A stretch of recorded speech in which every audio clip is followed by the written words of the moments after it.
মই ইয়াৰ আগতে বেংকৰ আছিলোঁ। ইনফেক্ট সঞ্জীৱ ছাৰ বহি আছে আমাৰ তেজপুৰ ৰিজনেল অফিচৰ। ওদালগুৰিৰ পৰা একেবাৰে অৰুণাচলৰ টাৱাঙলৈকে যিমানবোৰ ব্ৰাঞ্চ আছে সেই ব্ৰাঞ্চবোৰ তেওঁৰ আণ্ডাৰতে।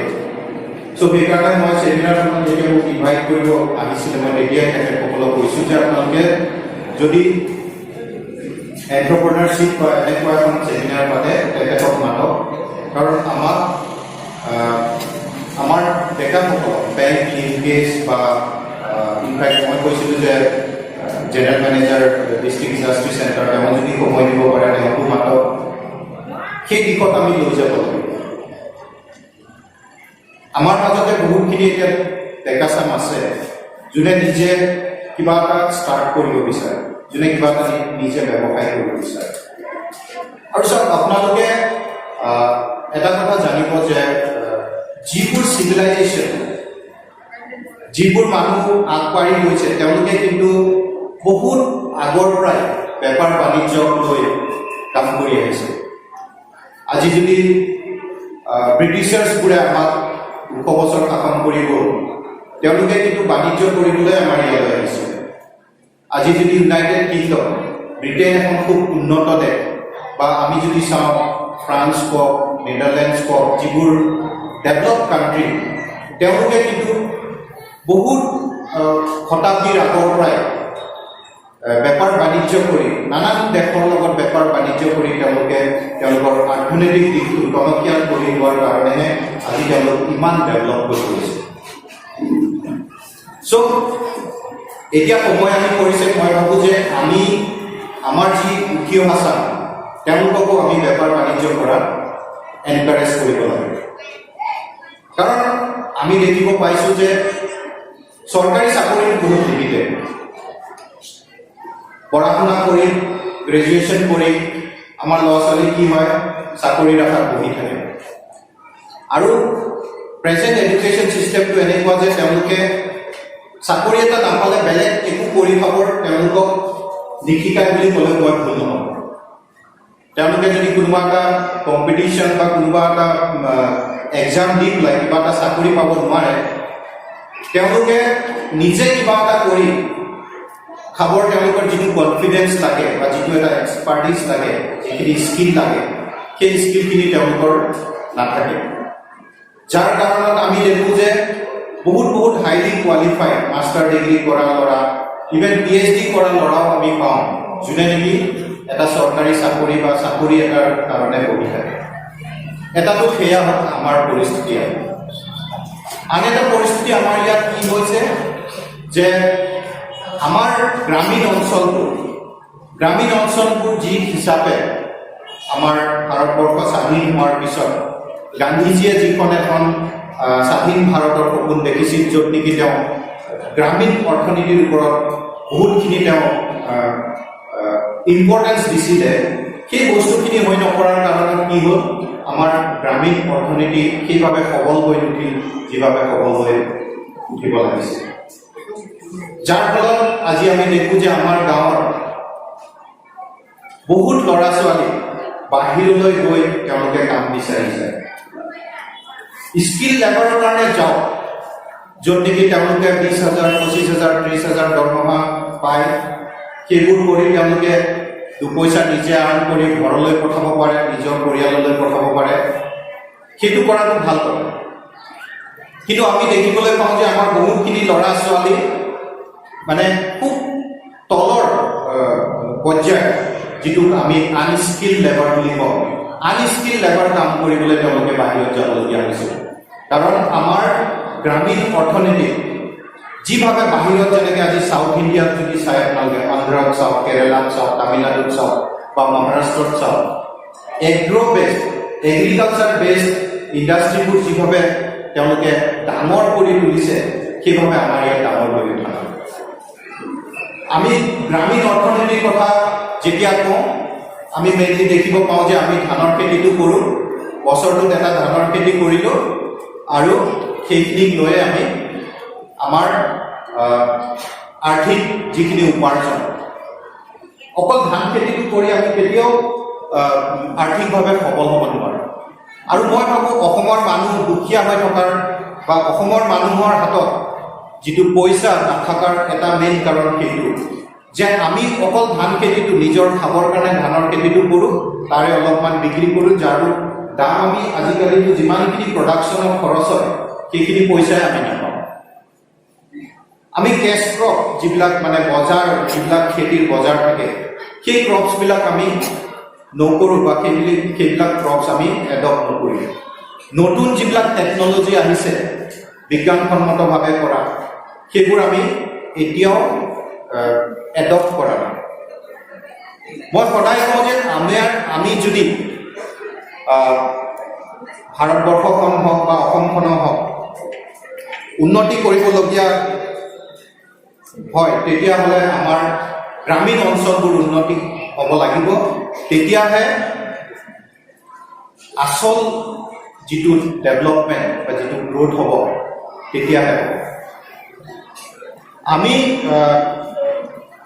যোৱা প্ৰায় 7 বছৰৰ পৰা পিকাৰী ছেক্টৰৰ লগত জড়িত হৈ আছোঁ। যদিও মই পিকাৰী ছেক্টৰৰ লগত জড়িত হৈ আছোঁ, মই এগ্ৰি বেছড মানে খেতি বাতিৰ জড়িত হৈ থকা তেনেকুৱা ছেক্টৰটোত, সেই ছেক্টৰটোত মই কাম কৰি আছোঁ, নিজেও কাম কৰি আছোঁ আৰু সেই ইক'ছিষ্টেমটোত আন তেনেকুৱা কাম কৰি থকা বহুতখিনি ইউথৰ লগত আজি জড়িত হৈ আছোঁ। আমি আজি মোৰ গাঁৱতে মই প্ৰায় 30 বছৰ বাহিৰত আছিলোঁ। যেতিয়া বেংকৰ চাকৰি কৰি উভতি আহিলোঁ গাঁৱলৈ কিবা এটা নিজৰ ঠাইত কৰিম বুলি, বহুতে মোক পাগল বুলিয়ে ভাবিলোঁ যে চিফ মেনেজাৰ আছিলে বেংকত, মুখ্য প্ৰবন্ধকৰ চাকৰি বাদ দি আহি গাহৰি পালন কৰিব আহিছে। ইয়াতো ই পাগল হ'ল, ইয়াৰ নহয়, ইয়াক বেংকে উলিয়াই দিলে, চাগৈ কিবা ঘোটালা কৰিলে, বেংকে উলিয়াই দিলে কাৰণে ইয়াৰ এতিয়া গাহৰি পালন কৰিব। আৰু সঁচাকৈ 2014 চনত যেতিয়া মই গাহৰি পালন আৰম্ভ কৰিছিলোঁ তেতিয়া মই একো নাজানিছিলোঁ। একেবাৰে মই একো নাজানো। মই মাংসটো খাওঁ কাৰণ মই সৰুৰে পৰা বাহিৰতে আছোঁ, সৈনিক স্কুলত পঢ়িছিলোঁ, তাৰপিছত দিল্লী ইউনিভাৰ্চিটিত গৈ মই মোৰ গ্ৰেজুৱেশ্যন কৰিলোঁ, তাৰপিছতে মই বাহিৰতে চাকৰি কৰিলোঁ।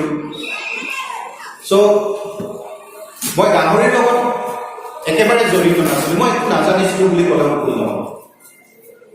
তথাপিও যেতিয়া মই চাইছিলোঁ যে গাহৰি ছেক্টৰটোত কৰিব পৰা বহুত আছে, যদিও আমাৰ ইয়াত বহুতখিনি মানুহে, বিশেষকৈ ট্ৰাইবেল বা পিছপৰা মানুহখিনিয়ে, আমাৰ যিখিনি ভূমিপুত্ৰ বা আহোম, মিচিং, বড়ো, ৰাভা, এইসকল মানুহে যথেষ্টখিনি গাহৰি পালন কৰে, কিন্তু এতিয়াও আমি গাহৰি পালনটো ট্ৰেডিশ্যনেলি কৰি আছোঁ। এই ছেক্টৰটোত বহুতখিনি চেলেঞ্জেছ আছিল আৰু এজ এন এণ্টাৰপ্ৰেনাৰ মই দেখিছিলোঁ যে চেলেঞ্জ আছে কাৰণে আমি যদি সেই চেলেঞ্জবোৰক, আমি সেই প্ৰব্লেম যিবোৰ আছে ছেক্টৰটোত, সেই প্ৰব্লেমবোৰ যদি আমি ছল্ভ কৰিব পাৰোঁ, তাতে আমাৰ এটা বিজনেছ অপৰচুনিটি ওলাব।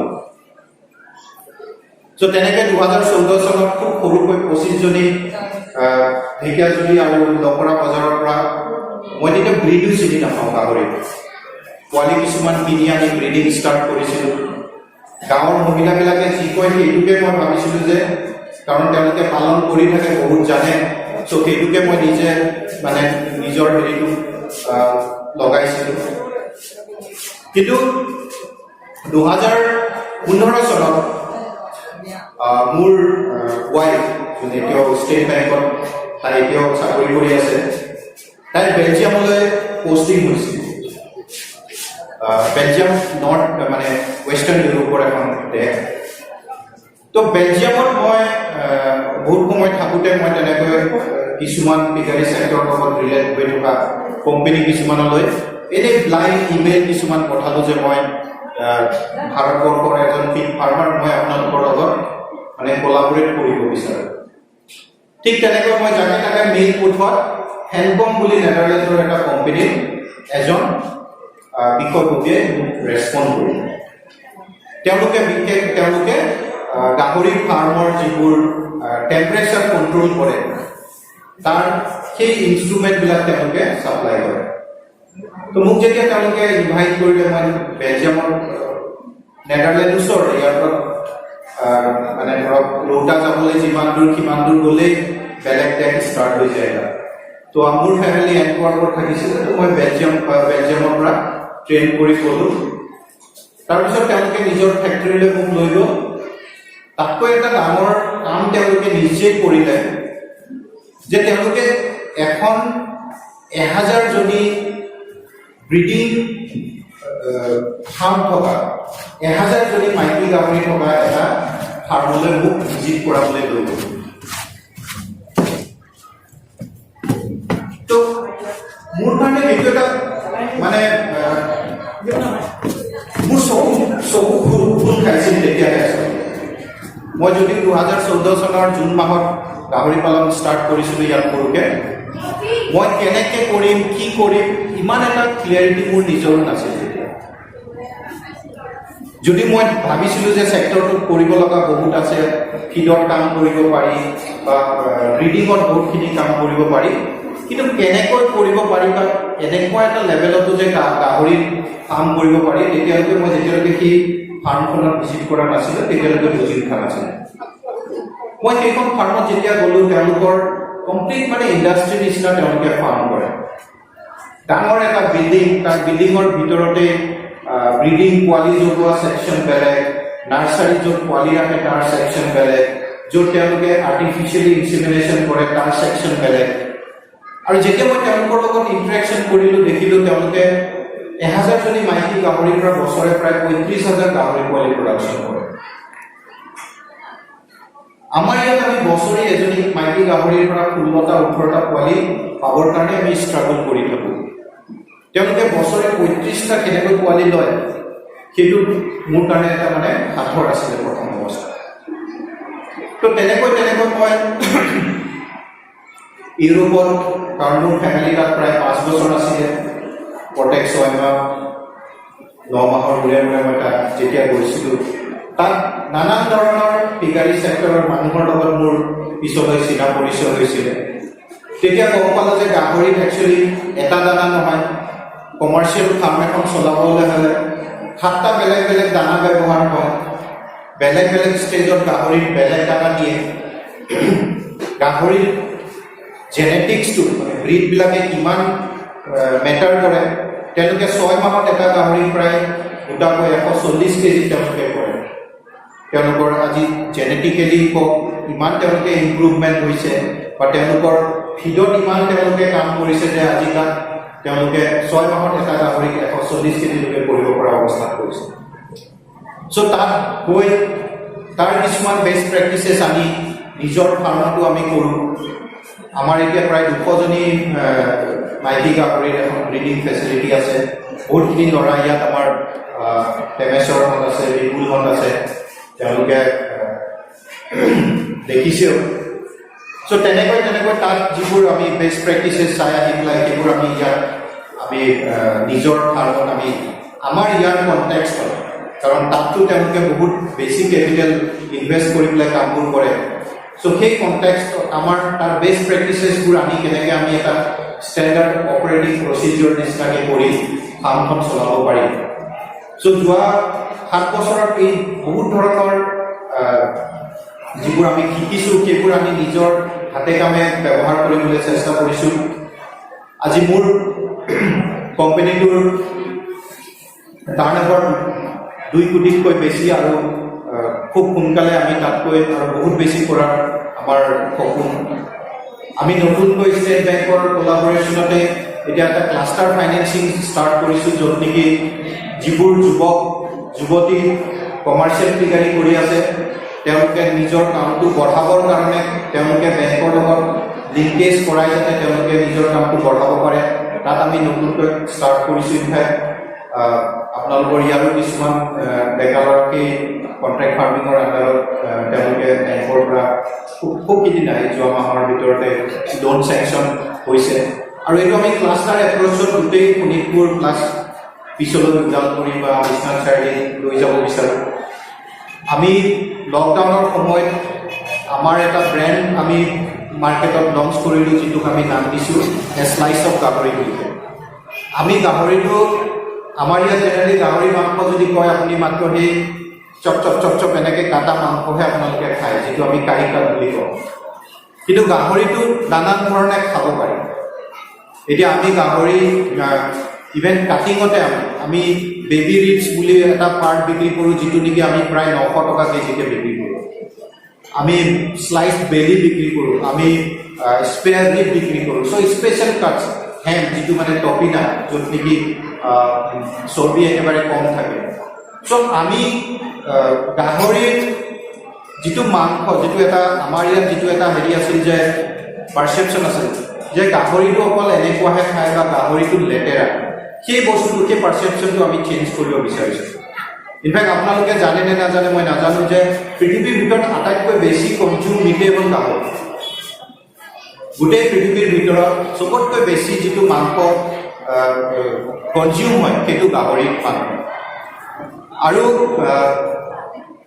গাহৰিটো ইভেন যদি আপুনি 5 ষ্টাৰ হোটেলত কেতিয়াবা ব্ৰেকফাষ্ট কৰে যিটো ইংলিছ ব্ৰেকফাষ্ট বুলি কয় ইংলিছ ব্ৰেকফাষ্ট এটা কমপ্লিট নহয় যেতিয়ালৈকে তাত বেকন নাথাকে বা সালামি নাথাকে বা হেমৰ স্লাইচ নাথাকে আৰু এই গোটেইবোৰ কিন্তু গাহৰিৰ পৰাই বনে আমি সেইবোৰ নাজানো এফালৰ পৰা আমাৰ ইয়াত এটা গাহৰিটোক এটা খুব কম মানে চিপ প্ৰটিন চ'ৰ্চ হিচাপেও জনা যায় আনফালেদি গাহৰিৰ এটা একেবাৰে হাই এণ্ড যিখিনি মানুহে 5 ষ্টাৰ হোটেলত বা 5 ষ্টাৰ ৰেষ্টুৰেণ্টত খায় তাতো কিন্তু গাহৰিৰ ব্যৱহাৰ তেনেকুৱা হিচাপত হয় চ' আমি তেনেকুৱা এটা লাইনত এতিয়া কাম কৰিবলৈ ষ্টাৰ্ট কৰিছোঁ আপোনালোকে জানে চাগৈ কিছুমানে দেখিছেও যে আমি নৰ্থ ইষ্টখন আমাৰ গোটেই নৰ্থ ইষ্টখন কিন্তু আমি যেনেকৈ বাহিৰৰ পৰা কণী বা মাছ বা আন বস্তু মুৰ্গী আনি খাওঁ ঠিক তেনেকৈ আমি গাহৰিও বাহিৰৰ পৰা আনি খাই আছোঁ নৰ্থ ইষ্টৰ গাহৰিৰ যিখন মাৰ্কেট সেই মাৰ্কেটখন অকল মাংসৰ মাৰ্কেটখনেই প্ৰায় $1 বিলিয়ন মাৰ্কেট বুলি কয় $1 বিলিয়ন মাৰ্কেট মানে প্ৰায় আজিৰ ডেটত 8 পৰা 10,000 কোটি টকাৰ মাৰ্কেট ইমান ডাঙৰ মাৰ্কেট এখন আনফৰ্চুনেটলি কিন্তু কি একেবাৰে আনঅৰ্গেনাইজ গাহৰি বুলি ক'লে এতিয়া আমি ইণ্ডাষ্ট্ৰি বুলি নকওঁ গাহৰিক আমি মানে ইণ্ডাষ্ট্ৰি বুলি নকওঁ গাহৰিক এতিয়াও আমি ছেক্টৰ বুলি নকওঁ গাহৰি ক'লে আমি এতিয়াও সেই এটা দুটা লাইভলিহুড মানে ক'ৰবাত NGO এটা গাহৰি পোৱালি দিলে ক'ৰবাত চৰকাৰে এটা পোৱালি দিলে সেইটোকে আমি গাহৰি মানে গাহৰিৰ বিষয়ে আমি ভাবোঁ কিন্তু গাহৰি ছেক্টৰটো যে এটা ইণ্ডাষ্ট্ৰি ৰূপে আমি গঢ় দিব পাৰোঁ আমাৰ সেইটো সপোন নৰ্থ ইষ্টখনক আমি এটা পিগাৰীৰ হাব হিচাপে বনাব বিচাৰোঁ নৰ্থ ইষ্টত এইকাৰণেও পিগাৰী হাব বনিব পাৰে কাৰণ আমাৰ ইয়াত ভাৰতবৰ্ষৰ বেলেগ অংশত বিশেষকৈ আজি হাৰিয়ানা পাঞ্জাৱ UP বিহাৰ বেংগল এইবিলাক ৰাজ্যত বহুত গাহৰি পালন কৰে কিন্তু তাত গাহৰি পালন মেইনলি শিডিউল কাষ্টৰ মানুহখিনিয়ে কৰে যিখিনি মানুহ একেবাৰে সামাজিকভাৱে পিছপৰা কাৰণ ভাৰতবৰ্ষত এতিয়াও গাহৰিটোক এটা টেবু হিচাপে লয় গাহৰি বুলি ক'লে আমাৰ ইয়াত আপোনালোকে দেখিছে এতিয়াহে বেলেগ সকলো জাতিৰ মানুহে আজি গাহৰি খায় কিন্তু 15-20 বছৰ আগতে গাহৰি বহুতখিনি মানুহে খোৱা নাছিলে বা খাইছিলে যদি তেওঁলোকে লুকাই খাইছিলে কিন্তু আজি নতুন চামে সেইটো যথেষ্ট সলনি হৈছে আজি গুৱাহাটী বা তেজপুৰ বা য'তে নকওক যদি ফাষ্ট ফুড কোনোবাই ৰেষ্টুৰেণ্ট খোলে তাত যদি গাহৰিৰ আইটেম হয় গাহৰিৰ ম'ম' হয় গাহৰিৰ লগত চাওমিন হয় সেইবোৰ বেছি চলে আন হেৰিতকৈ তো আগত যিটো এটা টেবু যিটো এটা মানে গাহৰিৰ প্ৰতি এটা মানুহৰ ভাৰতবৰ্ষৰ মানুহৰ যিটো এটা মানে এটা তল হিচাপে চোৱা সেই পাৰচেপশ্যনটো লাহে লাহে সলনি হ'ব ধৰিছে আৰু এই ছেক্টৰটো পিছ পৰি থকাৰ কাৰণেই কাৰণ আগতে মানুহে এই ছেক্টৰটো খুব এটা ঘৃণা বা তেনেকুৱা এটা ভাৱেৰে চাইছিলে গাহৰিটো যে এটা বাণিজ্যিকভাৱে এটা ভাল ছেক্টৰ হ'ব পাৰে সেই কথাটো মানুহে ৰিয়েলাইজ কৰা নাছিল কিন্তু এতিয়া লাহে লাহে সেইটো হ'বলৈ ধৰিছে এতিয়া লাহে লাহে এই পিগাৰী ছেক্টৰটো এটা ছানৰাইজ ছেক্টৰৰ নিচিনা এটা উঠি অহা ছেক্টৰৰ নিচিনা বহুতখিনি সলনি হৈ আহিছে আৰু এটা ভাল হেৰি যোৱা 3 বছৰমানৰ পৰা মই কমাৰ্চিয়েল পিগাৰী ইভেণ্ট ট্ৰেইনিং আমি প্ৰভাইড কৰোঁ আজি 1200তকৈ বেছি নৰ্থ ইষ্ট আৰু অসমৰ ইউথক আমি কমাৰ্চিয়েল পিগাৰীৰ ট্ৰেইনিং দিছোঁ বহুত ধৰণৰ ডেকা ল'ৰা তালৈ আহে কিছুমান ইঞ্জিনিয়াৰিং কৰা কিছুমান মাষ্টাৰ ডিগ্ৰী কৰা কিছুমান প্ৰাইভেট কোম্পানীত ভাল কাম কৰি থকা কিন্তু তেওঁলোকে উভতি আহি নিজৰ ঠাইত নিজে কিবা এটা কৰিবলৈ বিচাৰে কাৰণ চাওক এতিয়া লাহেকৈ মানুহ জব চিকাৰৰ পৰা জব ক্ৰিয়েটাৰ হ'বলৈ বিচাৰি আছে মানে মই যদি আজি বেংকত চাকৰি কৰি থাকিলোঁ হয় মই চাগে ছাৰৰ নিচিনা এজিএম বা মোৰ বেটছমেনবিলাক ডিজিএমো হ'ল কিছুমান ডেপুটি জেনেৰেল মেনেজাৰ যথেষ্ট এটা ভাল পোষ্ট কিন্তু এটা কথা মই ডাকি ক'ব পাৰোঁ যে এজন ডিজিএমে বা এজন এজিএমে আজি নিজে তাকো এটা চাকৰি দিব পৰা অৱস্থাত নাই কিন্তু মই এতিয়া 20জন মানুহক ডাইৰেক্টলি মোৰ কোম্পানীৰ আণ্ডাৰত চাকৰি দি থৈছোঁ য'ত নেকি এজন ফুল টাইম ভেটেনেৰিয়ান আছে এজন এমটেক ফুড টেকনলজি তেজপুৰ ইউনিভাৰ্চিটিৰ পৰা এমটেক কৰা ল'ৰা এজনো আছে আৰু তেনেকৈ বহুতখিনি মানুহক মই এমপ্লয়মেণ্ট জেনেৰেট কৰিছোঁ আপোনালোকৰ নিচিনাই ময়ো ঘোঁৰামাৰী ঢেকীদল গাঁৱৰ বাসিন্দা আজি 20জন মানুহক মই গাঁৱতে বহুতকেইজনী মহিলা মোৰ তাত কাম কৰে তাত ওচৰত পাতামজনী ডাঙৰ আছে তেওঁলোকে তাতকৈ মোৰ ফাৰ্মতহে কাম কৰিব বেছি ভাল পায় কাৰণ তাত তেওঁলোকে বেছি ফ্লেক্সিবল সময় পায় কাম কৰিব যদি আমাৰ প্ৰত্যেকখন গাঁৱতে এনেকুৱা 10-15টা 20টা অনুষ্ঠান গঢ়ি উঠে য'ত নেকি প্ৰত্যেকজন এই এণ্ট্ৰপ্ৰনাৰে 20টা 10টা 5টা এনেকুৱা তেওঁলোকে এমপ্লয়মেণ্ট জেনেৰেশ্যন কৰিব পাৰে তেতিয়া ভাবি চাওকচোন আমাৰ ডেকা চামে কিয় শুকান মাছ পেকিং কৰিব বা কণী বুটলিবৰ কাৰণে তেওঁলোকে অন্ধ্ৰ বা কেৰেলাতো যাবলগীয়া দৰকাৰ নহ'ব মই 2018 চনত নিজে কৰ্ণাটকাত গৈছিলোঁ বেংগলোৰৰ পৰা উটি ৰাস্তাত প্ৰায় 3খন বাছ সলনি কৰি মই ঠাইডোখৰত গৈছিলোঁ গাহৰি ফাৰ্ম এখন চাবলৈ সেই ফাৰ্মখনত যেতিয়া মই গৈ পালোঁ তাত মই দেখিলোঁ যে 20জন মানুহ অসমৰ আপাৰ আছামৰ গোলাঘাট মেৰাপানী অঞ্চলৰ 20জন মানুহ সেই গাহৰি ফাৰ্মখনত কাম কৰে বহুত বেছি দৰমহাও নাপায় ইনফেক্ট মই যিটো দৰমহা আজি দিওঁ তাতকৈ মই বেছি দৰমহা দি আছোঁ কিন্তু তেওঁলোকে কাম বিচাৰি গোলাঘাট মেৰাপানী এৰিয়াৰ পৰা 2,500 কিলোমিটাৰ 3,000 কিলোমিটাৰ দূৰত গৈ পেলাই এটা সৰু টেক্সিলৰ নিচিনা ঠাইত গৈ পেলাই তেওঁলোকে গাহৰি ফাৰ্ম এখনত কাম কৰি আছে গাহৰিৰ বজাৰখন আমাৰ ইয়াত তাৰ পৰা গাহৰি আমাৰ ইয়ালৈ পঠাই তেওঁলোকে ৰাখে তো তেনেকুৱা ফাৰ্ম আমাৰ ইয়াত কিয় গঢ়ি উঠিব নোৱাৰে তেনেকুৱা আমি এগ্ৰ বেস্ট ইণ্ডাষ্ট্ৰি কিয় ক্ৰিয়েট কৰিব নোৱাৰোঁ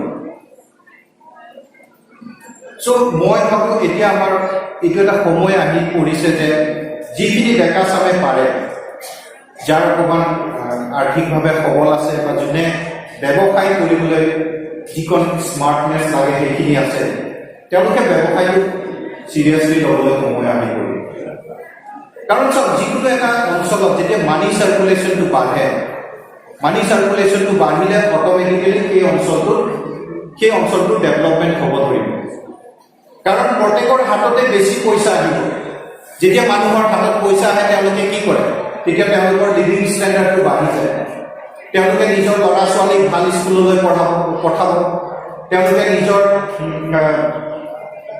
খোৱা বোৱাত তেওঁলোকে বেছি খৰচ কৰিব তেওঁলোকে গাড়ী ঘোঁৰা কিনিব চ' এই পইচাটো যেতিয়া মানুহৰ হাতত আহে পইচা তেতিয়া বেছিকৈ খৰচ কৰে যেতিয়া পইচাটো খৰচ হ'ব সেই অঞ্চলটোত সেই পইচাটো দোকানদাৰৰ ওচৰত যাব দোকানদাৰে গেলামালৰ দোকানীটোৱে কাপোৰ কিনিব কাপোৰৰ দোকানীটোৱে মটৰচাইকেল কিনিব তেনেকৈ মানি চাৰ্কুলেশ্যন হ'লেহে এটা ঠাই উন্নত হয় আনফৰ্চুনেটলি আমাৰ ইয়াত কি হ'ল যোৱা বহুতকেইটা দশকত আমাৰ যিখিনি শিক্ষিত মানুহ তেওঁলোক সকলো ওলাই গ'ল গাঁওবিলাকত আমাৰ এতিয়া গাঁওবিলাকত দেখিব এটা লিডাৰশ্বিপৰ ভেকুম হৈ গৈছে যিখিনি পুৰণা মানুহ আছে তেওঁলোকে যিকণ ধৰি ৰাখিছে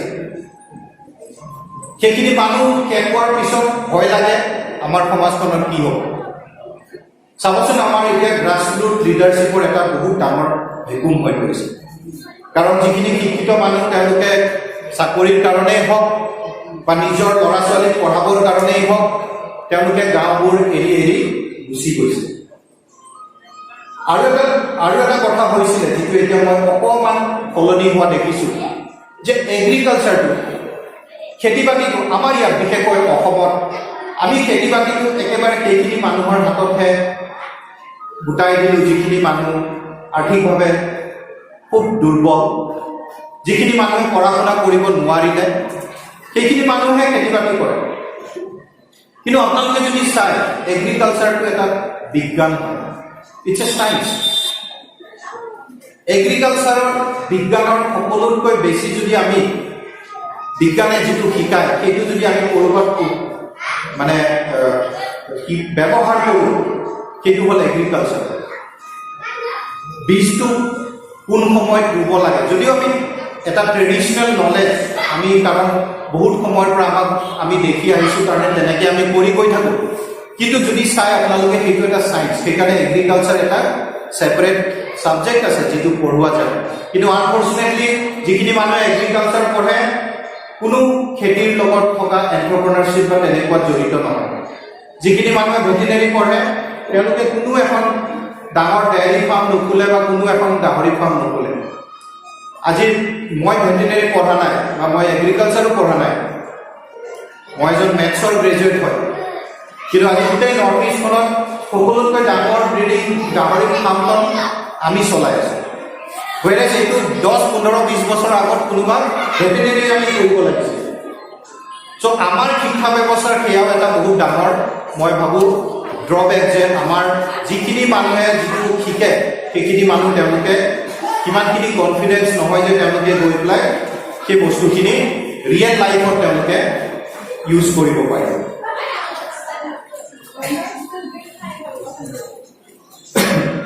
আমি এতিয়া যিটো আমি কণ্ট্ৰেক্ট ফাৰ্মিং ষ্টাৰ্ট কৰিছোঁ, যিটো এটা ক্লাষ্টাৰ ষ্টাৰ্ট কৰিছোঁ, তাত আমি এই অঞ্চলটোৰ আৰু কিছুমান ডেকা চামৰ লগত অভিয়াছলি যোনে কাম কৰিম বুলি ওলাই আহিছে সেইখিনি লগত মই ছাৰৰ লগতো কথা পাতি আছিলোঁ। তেতিয়া আমি যেতিয়া গেষ্ট হাউচত বহি আছিলোঁ যে কেনেকৈ আমি এইটো আৰু আগবঢ়াই লৈ যাব পাৰোঁ। চ' যিসকল যুৱক যুৱতী ইয়াৰ লগত জড়িত হ'ব বিচাৰে তেওঁলোক আমাক সম্পৰ্ক কৰিবলৈ বস্তু এখন। বাকী এটা কথা মই ক'ব বিচাৰিছোঁ যে এতিয়া আমি এনেকুৱা এটা সময়ত জীয়াই আছোঁ যে আমি এখন কানেক্টেড ৱৰ্ল্ড। মানে আপুনি আমেৰিকাত কি হৈ আছে, লণ্ডনত কি হৈ আছে বা গুৱাহাটীত কি হৈ আছে সেইটো জানিবলৈ আজি আপুনি কোনো তাত ফিজিকেলি থাকিবলৈ দৰকাৰ নাই। আজি আমি এটা ডিজিটেল যুগত আছোঁ, আমি এটা কানেক্টেড ৱৰ্ল্ডত বসবাস কৰি আছোঁ। ইভেন আপুনি গড়গাঁৱতে ধুনীয়াকৈ থাকি ক'ৰবাত যদি ভাল কাম এটা কৰি আছে সেই কামটো আপুনি ইয়াত আজি ষ্টাৰ্ট কৰিব পাৰে। বিশেষকৈ মই উঠি অহা চামৰ কাৰণে এই কথাষাৰ কৈ আছোঁ।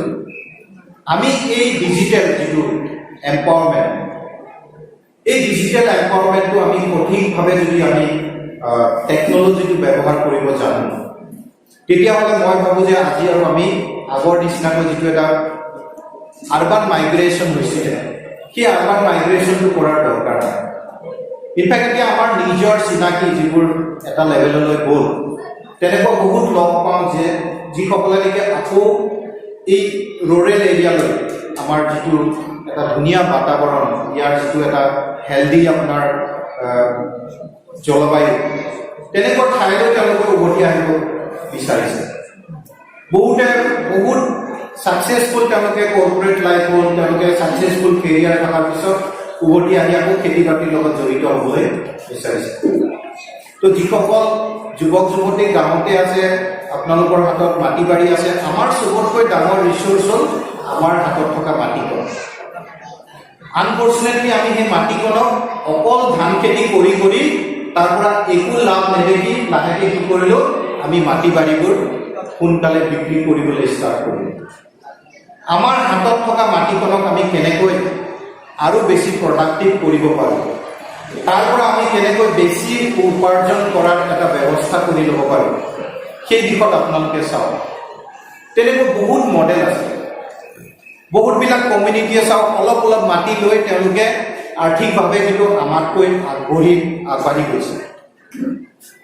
আমাৰ মানুহে কষ্ট কৰে, কষ্ট কৰিবও পাৰে আমাৰ মানুহে, কিন্তু অকল কষ্ট কৰিলে নহ'ব, আমি মানে স্মাৰ্ট ৱৰ্ক কৰিব লাগিব। অকল মানে বুৰ্বকৰ নিচিনা কষ্ট কৰি থাকিলে নহ'ব। মই হাল বাই আছোঁ কাৰণেই যে মই বহুত সফল হ'ম সেইটো নহয়। মই যিটো প্ৰডাকশ্যন কৰিম সেইটো মই বজাৰ এখন পামনে নাই, মোৰ বজাৰৰো এটা নলেজ লাগিব। মই যদি এই খেতিটো কৰিছোঁ, নতুন এটা খেতি কৰিছোঁ, এতিয়া আমাৰ ইয়াত বহুতে ভেনিলা খেতি কৰিছে বা ৰঙালাও খেতি কৰে, তৰমুজৰ খেতি কৰে, কিন্তু কি হয় তেওঁলোকে মাৰ্কেটটো ল'ব নোৱাৰে, যাৰ ফলত এবাৰ তেওঁলোকে কৰি পেলাই তাৰপিছত হতাশা ভোগে। আমাক মাৰ্কেটৰ নলেজটো লাগিব, আমি কোন বজাৰত লৈ যাম, ক'ত বিক্ৰী কৰিলে এটা মই বেছি পইচা পাম, ইয়াত দুপইচা মই কেনেকৈ উপাৰ্জন ইয়াতকৈ কৰিব পাৰোঁ। প্ৰত্যেকটো বস্তুৰে এটা কষ্ট অফ প্ৰডাকশ্যন থাকে। মোৰ এই বস্তুটো কৰাৰ কষ্ট অফ প্ৰডাকশ্যন কিমান, মই যদি বিক্ৰী কৰোঁ কিমানত মই বিক্ৰী কৰিব পাৰিম, তাৰ পৰা মই কিমান মাৰ্জিন পাম, মোৰ লাভ কিমান হ'ব, তেতিয়াহে মই আৰ্থিকভাৱে লাভ কৰিব পাৰিম। চ' আমি সেই তেনেকুৱা ভাবিবলৈ ষ্টাৰ্ট কৰিবৰ সময় হ'ল। আৰু আগতে কি আছিলে, ব্যৱসায় মানে কণ্ট্ৰেক্ট, অকল গভৰ্ণমেণ্টৰ পৰা কণ্ট্ৰেক্ট কৰাটোৱে আমি ব্যৱসায় বুলি ভাবিছোঁ। আৰু সেইকাৰণে মানুহে সদায় ব্যৱসায়টো আজিও খুব ভাল চকুৰে নাচায়, কাৰণ ব্যৱসায় মানুহ মানে অসাধু বুলি আমাৰ ভবা যায়। অনেষ্টলি কষ্ট কৰি ব্যৱসায় কৰি কোনোবা যে আগবাঢ়ি যাব, তেনেকুৱা এক্সাম্পল আমাৰ ওচৰত খুব কম, কিন্তু আছে, একেবাৰে নোহোৱা নহয়। আৰু আজিৰ যুগত তেনেকুৱা মানুহৰ সংখ্যা বাঢ়ি গৈ আছে। আমি আমাৰ ল'ৰা ছোৱালীক তেওঁলোকে যিটো এৰিত ভাল, আমি তেওঁলোকক তাক এনকাৰেজ কৰিব লাগে। যিবোৰ ল'ৰা ছোৱালী আমাৰ খুব বেছি পঢ়া শুনাত ভাল নহয়, আমি আৰু সিহঁতক খুব বেছি জোৰ কৰি পঢ়াই থাকি লাভ নাই। মেট্ৰিক পাছ কৰিব, হায়াৰ ছেকেণ্ডেৰী পাছ কৰিব, তাৰপিছত পথাৰত নামিবলৈ লাজ পাব, কি লাভ তেনেকুৱা এটা এডুকেশ্যন।